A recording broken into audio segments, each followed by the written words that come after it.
Joseph had been taken far from his home in Canaan. Joseph was brought to his owner, named Potiphar. Welcome, Joseph. After being sold by his brothers, he was brought to Egypt, a powerful nation filled with large cities and busy markets. Potiphar was an officer of Pharaoh and the captain of the guard. He continued to work faithfully. He carried out his responsibilities carefully and honestly. Potiphar soon noticed that Joseph was different. Everything Joseph worked on began to succeed.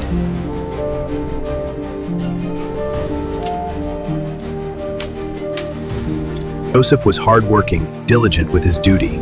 He is a good example for others. I know you will not disappoint me. You are now in charge of my household. However, Joseph soon faced a serious test. Joseph, you are so handsome and attractive. Joseph, no, you can't leave! I have to go! Potiphar's wife became angry. She falsely accused him had done nothing wrong, yet he was punished unjustly. Potiphar, Joseph tried to force himself on me. Joseph dressed way. I will have him thrown in the dungeon! I thought he was a good kid. Now I'll make him regret ever crossing my lane. Potiphar called his armed men to drag Joseph into prison as punishment. Even in prison, Joseph did not lose his faith, and in time, Joseph's life would change in a remarkable way. Joseph had done nothing wrong, yet he was placed in prison because of a false accusation.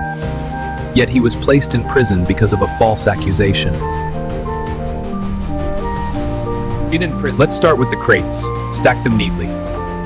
Yes, sir. Even prison will be hard and good progress. Stack the crates against the far wall, please.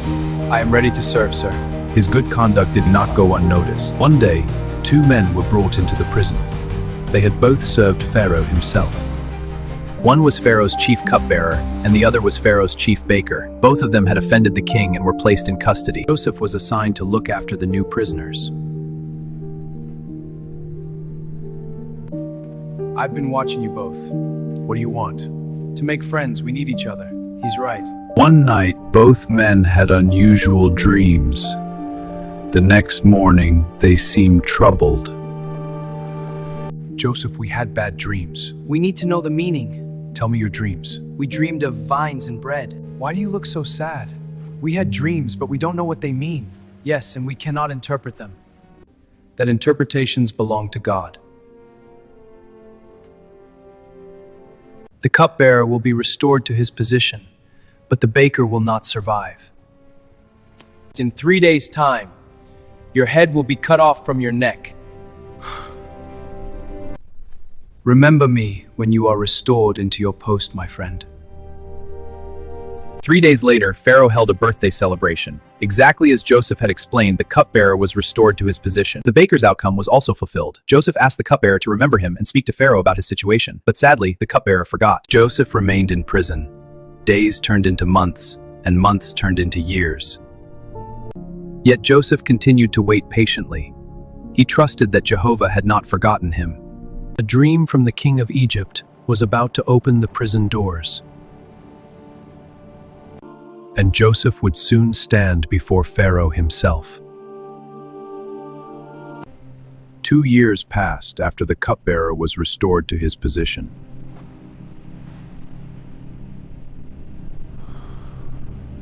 Two years passed.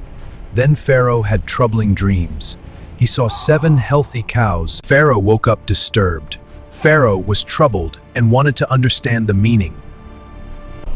Ha! 7 full heads of grain were swallowed by Sakiquans.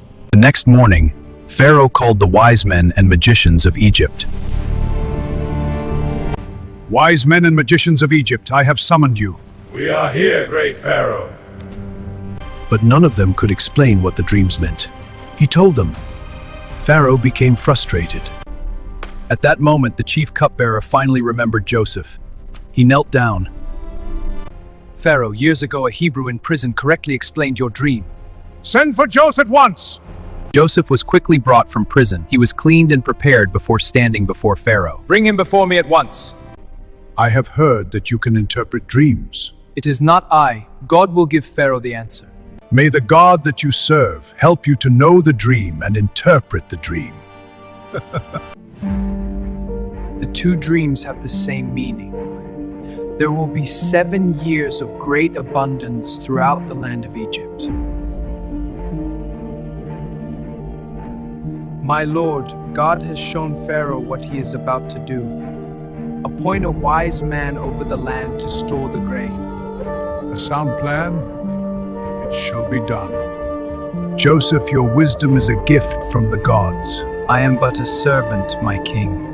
You shall be rewarded. Pharaoh and his officials were impressed with Joseph's explanation. Joseph's words are wise. We must prepare.